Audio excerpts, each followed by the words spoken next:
And then we get back to the fucking the Airbnb. And in case you missed the story the first 4 times, and someone had broken into the room and decided to smoke crack and get naked in my bed. That's beautiful. I don't need that kind of karma. Like I don't even know how to quantify that. Yeah, like especially after you got kicked out of the concert, like you still rallied and had a good time at the Rainbow. Oh yeah, that's the other part. We got kicked out of the concert because the drunk woman behind me fell over and headbutted me. It was like, oh, this dude hit me. Like, it's just one of your nights where shit wasn't going to go your way no matter what. No, it was not. And Scotty Whitcomb is like fucking, of course, Bennis and all this kind of shit always happens to Bennis. Like, doesn't happen to, I'm not a big drinker, so it never happens to me. It just happens to Bennis. Like, I'm like, no, dude, like this thing literally fell in front of my face. At that point, dude, broke into our house and smoked crack in my bedroom, so all of it's my fault. Yeah, it didn't happen to you. It happened to us. Like, because we're all here. Oh, it was like. But seriously, if you got distracted and missed the story, here you go. The me and Scotty standing in the kitchen and Dylan going, "Hey Jesse, there's someone in your bed." And I'm like, "What are you talking about? Like, no one's in my bed." And Dylan goes, "No, there's someone in your bed." And me and Scotty walk up and he's like, Scotty goes, "Holy shit!" I'm like, and the guy was really sitting there like so nonchalant. You would have thought that he was you hanging out with us, like just decided to go to bed early. He's at his house eating my Pringles. Here, dude, I got one I want to talk about with you. You ready? Yeah. It involves you. Well, actually, there's 2, but one involves you staring at the radio. I think you were with Laura, and like you guys had to pull over and like stare at the radio until the rest of the story was finished. Was this the night that I took I met the guy from the Prodigy on the side of the highway? No, but go ahead. You heard of that story either? No, I don't know. I was going to tell you. I was going to do the one about how I was fucking my upstairs neighbor in my philosophy class break at my student union, and it was like the first time we fucked, and it was like no turning back, but she was on her period, so I got like,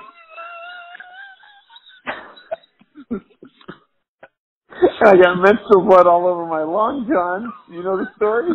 And I lived with my girlfriend at the time, and like a genius, I only went on the most popular radio station of all time. It was definitely not your girlfriend? Yeah, it was definitely not my girlfriend. And I told the story on the most popular afternoon drive radio station in Boston on the radio show. Because my girlfriend was at her job working coat check and unable to listen, and all her friends were my friends, so none of them ever told her. And then, like, the girl who I had sex with, what about the time that called in to confirm it? What about the time you got hypnotized and you couldn't pee? Pablo Bell. Studley can't pee. When he's on, Studley can't pee. Like, you literally, once you came out of the bathroom at Sophia's, you're like, I can't pee because I'm fucking rolling my balls out. To this day, I can't do it, dude. And you kept going back in the bathroom and trying to pee, and you're like, I can't fucking pee. You literally look at me and go, someone give me a line of Coke so I can go pee. Like, you were tripping so hard, we were all tripping so hard, and you're like, I can't pee because I'm on E. Sadly, can't pee when he's on E. Can't pee when he's on E. God, we derail really fucking rapidly, don't we? Yeah. So, alright, so Prodigy. I'm fucking tripping balls right now, dude. You should see this painting I'm looking at. Anyway, go ahead. So I'm driving, I was living over in Saugus. The office is driving over the fucking Tobin Bridge, and the car in front of me swerves out of control and ends up in the fucking guardrail. And I pull over to see what's going on. It is the percussionist and drummer for the Prodigy. They were playing a gig for the Prodigy, old man. For Prodigy. They were playing a gig at the Palace the next night. Dude. Remember the Palace, that fucking nightclub up on Route 1 Saugus, like an 80,000 person nightclub? Yeah, it was like Officers Club, like that whole complex. Yeah, so this dude who played keyboards, played percussion for the Prodigy. His car. The Prodigy, or is it just Prodigy? No, the Prodigy, the band Prodigy, like Smack My Bitch Up. Like, yeah, no, but is it the Prodigy or is it Prodigy? I don't know. It's whatever. It's Prodigy. You're saying the Prodigy. I feel like you're my mom going Nintendo or nonsense. You know what I mean? Like it's Prodigy. Okay, it's Prodigy. Okay, cool. All right. Do we have that? We have that straightened out. Let's move on. Okay. Is it the Grateful Dead or the Dead? Like, what do we have? We never all figured out now. You fucking moron. You're throwing an extra article in there. Nobody's got time. So I pull over and I'm like, I think I'm helping a dude out. Like, I'm like, all right, like I saw this guy's car fucking wreck. Like, I pull over on the literally on the curve of after the Tilton Bridge, going up to 93 North, up to Saugus. And he's like, my car broke down. I hit the guardrail. Like, I'm gonna leave it here. I already called. Blah blah blah. So I'm like, all right, cool. Like, get in the car and come with me. I live right up the street. We get to the house, and the guy apparently tells me he is the percussionist and keyboard player for Prodigy, or the Prodigy, whichever one you prefer. And then hauls off and opens up a bag of gear that was so yellow and so fucking pure that I don't even know how I fucking made it out of there alive. It was I got to tell you something real quick. I got this friend, Louis Beck. He's a comedian, right? He goes, I like my cocaine a little off-white, a little yellow, and glittery, kind of like a Filipino stripper. Yeah, exactly. And so I bring this dude into my house. I'm like, well, we'll go get, and I call Gennaro Angiulo's son, Gennaro Jr., who's a friend of mine, to pick up his car and bring it to his tow yard in Revere. So we're going to go get his car in Revere the next day. And I bring this dude to my house. He tells me who he is, and then hauls off and opens up this bag of yellow pureness. And I hadn't been that wired ever in my life.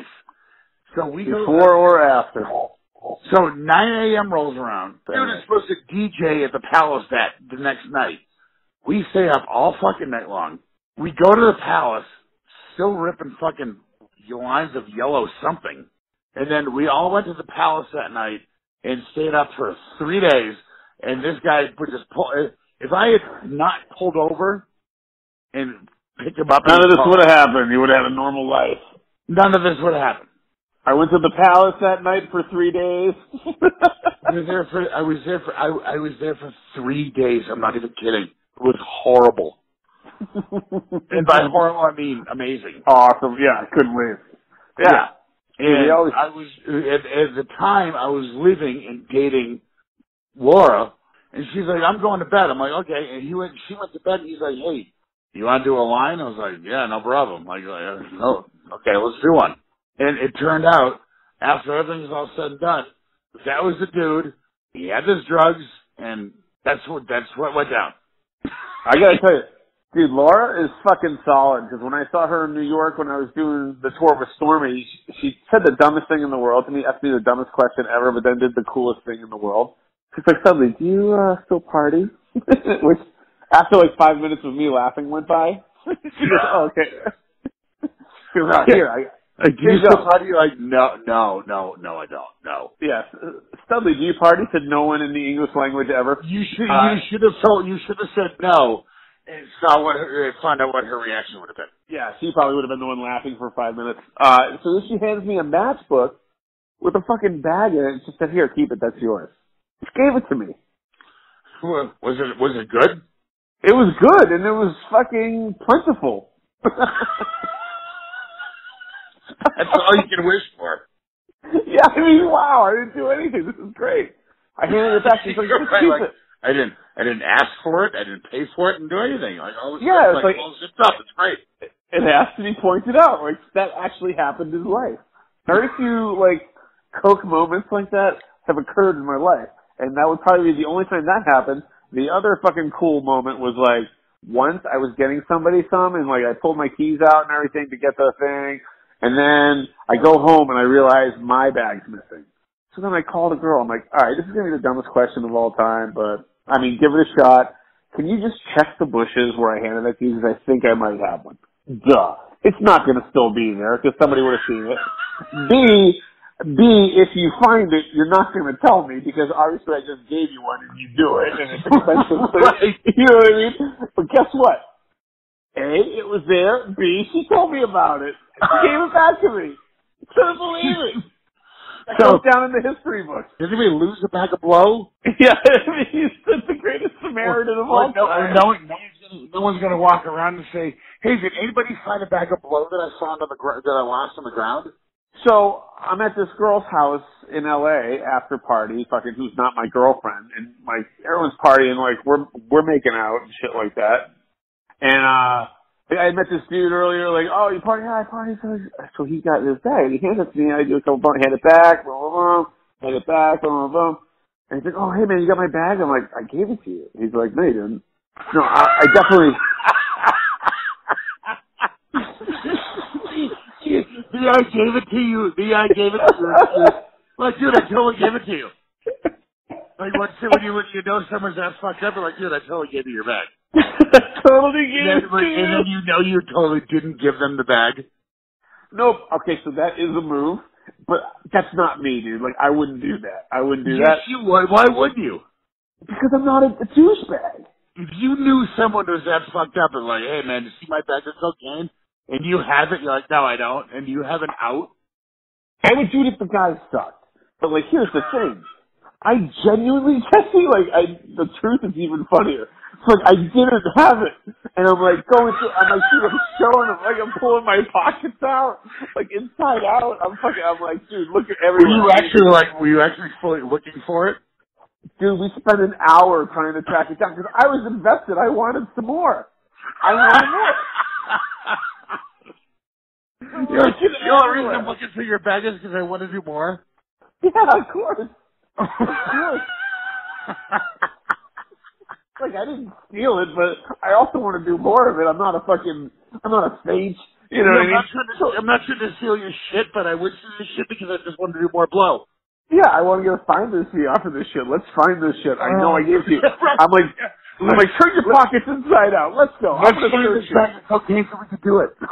Dude, like, people are trying to talk to us. Like, we've ignored everybody at this point. We're like, excuse me, if you lift up your foot, what if I just hang under these chairs? We're opening up, like, sugar bowls and, like, pack the cigarettes around the house. No, but we got our phone flashlights out, looking under shit. Like, we're just crackheads. You know what I mean? Like, everyone else is having a good time drinking. So, anyway. The biggest loser moment of your life is trying to find drugs. Ah. Like because when you're trying to find them, when you think there's drugs laying around, the biggest loser moment of your life is trying to find those drugs. Well, it's the worst because it means the drugs were good because you always lose the really good ones. Right. Like within seconds, you're like, holy shit, that was wait, what point can I put it in? I swear to God, there's a hit of acid laying around here somewhere. Somewhere, getting all squirrely. So we're looking. Finally, like he gives up. The guy never believes me when I'm honestly telling him I don't have the bag. Like and he's only here for a little while. He's in town from New York. There was like this whole acting group that came into our bar, and then we invited them all back to like this chick Kelly's house, and we're all partying. And he was like the one degenerate, and they found me. You know what? It's like a magnet. You always find the fucking person. You know what I mean? Like, no matter where you are, you're only as good until you start looking for drugs. Yeah. So we couldn't find it. So this guy, like, you realize the person that you are when it's like, okay, there's an 8-ball somewhere in this house. Go find it. And so this guy we ended up not calling it, and I ended up leaving. I left, actually. So now this guy definitely think they took it.